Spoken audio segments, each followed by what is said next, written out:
अस्सलामुअलैकुम, welcome back to my channel moms power. Video शुरू करने से पहले अगर आप हमारे चैनल पर न्यू हैं तो चैनल को सब्सक्राइब कर दीजिए और वीडियो को लाइक, शेयर एंड कमेंट करना हरगिज़ मत भूलिएगा। आज के व्लॉग में हम आपको अपने ईद के सेकंड डे की सारी मसरूफियात बताएंगे कि हमने ईद के सेकंड डे में क्या क्या किया। सबसे पहले आप जैसा कि गाड़ी में देख ही रहे हैं, अरीफ, साइम और मीरब के शशके इन्होंने कैसे माशाल्लाह से ग्लासेस लगाई हुई थी और मीरब साहिबा के तो अलग ही शशके थे। तो जी दिन शुरू हुआ जाता है हमारा ईद के सेकंड डे तकरीबन 9:30 से 10 बजे हम लोग उठे हैं। फिर उठ के हम लोगों ने जल्दी जल्दी बच्चों को छोटा छोटा सा नाश्ता करवाया है और नाश्ता करने के बाद हम लोग जल्दी जल्दी से रेडी होके निकल गए, क्योंकि आज का हमारा प्लान था कि हमने सारा दिन बाहर घूमना है। लेकिन सारे दिन में से तकरीबन आधे से आधा दिन हमारा घर ही गुजर गया था सोते हुए। खैर फिर भी हमारे निकलते निकलते हमें 12 से 12:30 बज गए थे घर से निकलते हुए, चीज़ें सारी इकट्ठी करते हुए और बच्चों को रेडी करते हुए। हम तकरीबन 12:30 बजे घर से निकले थे और शदीद की गर्मी थी। ईद के सेकंड डे ओमान में बहुत ज़्यादा गर्मी थी। फिर हम लोगों ने डिसाइड किया रास्ते में कि हम जाते हैं वादी नहल की तरफ। तो हम लोग चल पड़े जी वादी नहल की तरफ। रास्ते में हमने सोचा कि हम आपको रास्ते भी यहाँ के दिखाते चलें कि ओमान के प्यारे प्यारे से रास्ते कैसे हैं। ओमान में ज़्यादातर इसी तरह ही है कि पहाड़ ही हैं और पथरीला इलाका है, हरियाली बहुत कम है। हाँ, अब इन्होंने सिटीज़ में बहुत ज़्यादा दरख्त वगैरह उगा लिए हैं तो उसकी वजह से हरियाली है अच्छी खूबसूरत। इन्होंने अपनी सड़कों को सजा दिया है दरख्तों के साथ, फूलों के साथ। लेकिन अमूमन जो रास्ते हैं इनके ज़्यादातर पथरीले और पहाड़ी ही हैं और बस वादियों में आपको ज़्यादातर दरख्त और ऐसी चीज़ें नज़र आएंगी। तो जी बातें करते करते हम माशाल्लाह से वादी नहल पहुंच चुके हैं और हम सिर्फ अकेले नहीं थे, हमारे साथ 2 औरत, हमारी प्यारी प्यारी सी फैमिलीज और भी थी, उनके बच्चे थे और हम सब ने मिलके खूब इंजॉय किया ईद के सेकंड डे। तो अब हम पहुंच गए थे। थोड़ा सा रास्ते में हमें एक जगह से पूछना पड़ा, क्योंकि गूगल आपको बहुत कम एक्यूरेट जगह पे पहुंचाता है, अमूमन आपको दूसरी जगह पे ले जाता है गूगल। तो हम भी गूगल करते करते फिर हमें रास्ते में एक पाकिस्तानी ट्रक वाले खड़े थे तो हमें उनसे पूछना पड़ा। बिल्कुल वादी के करीब ही जाके हमें समझ नहीं आ रही थी कि हमें नेक्स्ट स्टेप किस तरफ लेना है। सो वहाँ पे हमने फिर उनसे गाइडलाइन ली और फिर हम दोबारा से वादी की तरफ आहिस्ता आहिस्ता चल पड़े। तो आप देख सकते हैं कि माशाल्लाह वादी में एंटर हो रहे हैं और वादी में बहुत ज़्यादा रश था, बहुत सारे लोग थे और कहीं भी पार्किंग के लिए हमें जगह नहीं मिल रही थी। सो यहाँ पे पार्किंग के लिए हमें 5 से 10 मिनट वेट करना पड़ा और फिर हमें पार्किंग मिली थी। और गर्मी भी बेहद गर्मी, शदीद गर्मी थी ईद के सेकंड डे पे ओमान में।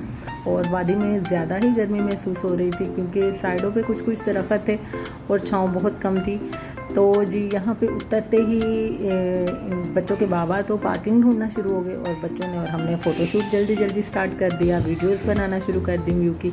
तो सबसे पहले अरीब और साइन ने कहा कि हमारा फ़ोटोशूट सबसे पहले होना चाहिए, हमारी पिक्चर सबसे पहले बननी चाहिए। अरीब और साइन की पिक्चर्स लेने के बाद हमने मीरब के शशकों की भी वीडियो बनाई। माशाल्लाह माशाल्लाह मीरब को येलो कलर बहुत प्यारा लग रहा था और इसने ग्लासेस भी बहुत अच्छे से कैरी की हुई थी। हाँ, आइज़ पे बहुत कम लगा रही थी लेकिन सर पे माशाल्लाह अच्छे से कैरी की हुई थी अरे मेरा फातिमा ने ग्लासेस। अच्छा जी, तो वादी नहल के व्यू के बारे में अगर आपको हम बताएं तो वादी नहल का व्यू माशाल्लाह अच्छा था। यहाँ पे अमूमन सारी वादीज़ एक तरह की ही होती हैं कि पानी होता है, थोड़ा थोड़ा सा पत्थर होते हैं, पहाड़ होते हैं आसपास और जहाँ पे वादी होगी वहाँ पे थोड़ी बहुत हरियाली होगी, थोड़ी बहुत नहीं अच्छी खासी हरियाली होती है। तो जी यहाँ पे वादी नहल में भी सेम ऐसे ही था और हम गए भी फर्स्ट टाइम थे। हमें इसके अलावा वादी के अलावा और कोई पॉइंट आसपास नहीं पता था, मे भी आसपास और भी पॉइंट्स हो, लेकिन हाँ वादी नहल का ये पॉइंट बहुत मज़े का और बहुत खूबसूरत था। लेकिन यहाँ पे ये था कि पानी यहाँ पे गर्म था। जैसे हम अमूमन किरियात डैम में गए थे तो वहाँ पे पानी ठंडा था, बच्चों ने काफ़ी इंजॉय किया, लेकिन यहाँ का पानी ठंडा नहीं था, गर्म था, इसीलिए वहाँ पे बच्चों का नहाने को भी इतना दिल नहीं कर रहा था। लेकिन फिर भी बच्चे तो बच्चे हैं, उन्होंने तो नहाना ही। और मेरा फातिमा ने माशाल्लाह सबसे ज़्यादा नया की थी। हमने तो जी फटाफट बच्चों ने यहाँ पे पहुँचते ही कहा जी हमारे कपड़े चेंज कर दिए जाएं जल्दी जल्दी से और हमें आज़ाद छोड़ दिया जाए। साइम तो बिल्कुल भी नहीं परेशान होता है, ऐसी जगहों पे जाके बिल्कुल भी नहीं डरता है, आगे आगे निकले जाता है। हम लोग पीछे से परेशान रहते हैं कि साइम कहाँ चला गया। खैर बच्चों का ऐसी जगहों पे ख्याल भी करना पड़ता है क्योंकि यहाँ पे अमूमन पत्थर होते हैं तो बच्चों को कहीं ना कहीं से चोट लग सकती है। लेकिन जब बच्चे थोड़े थोड़े बड़े हो जाते हैं तो फिर उनको होता है कि हम ज़्यादा से ज़्यादा जगह देखें और जो हमारे दिल में आता है हम वो करें। यहाँ पे देख सकते हैं जी मीरा फातिमा भी माशाल्लाह पानी में बहुत ज़्यादा खुश थी। पानी हल्का हल्का सा गर्म था, ना ठंडा था ना ज़्यादा गर्म था, बस हल्का सा गर्म पानी था।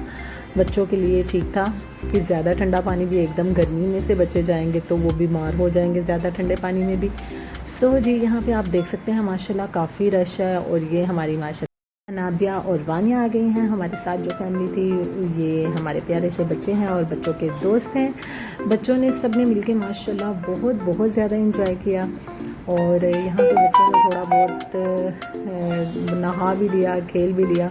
लेकिन यहाँ पे चूँकि हम जिस टाइम पहुँचे थे तकरीबन 1:30-2 बजे का टाइम था और बहुत ज़्यादा गर्मी थी, बहुत ज़्यादा गर्मी थी। सो इसलिए हम फिर वहाँ पे ज़्यादा देर नहीं रुके थे और जल्दी ही हम वहाँ से आगे नेक्स्ट पॉइंट की तरफ चल पड़े। अब अगले पॉइंट के साथ आपको मिलते हैं एक अगली वीडियो में। फिर अल्लाह हाफिज़।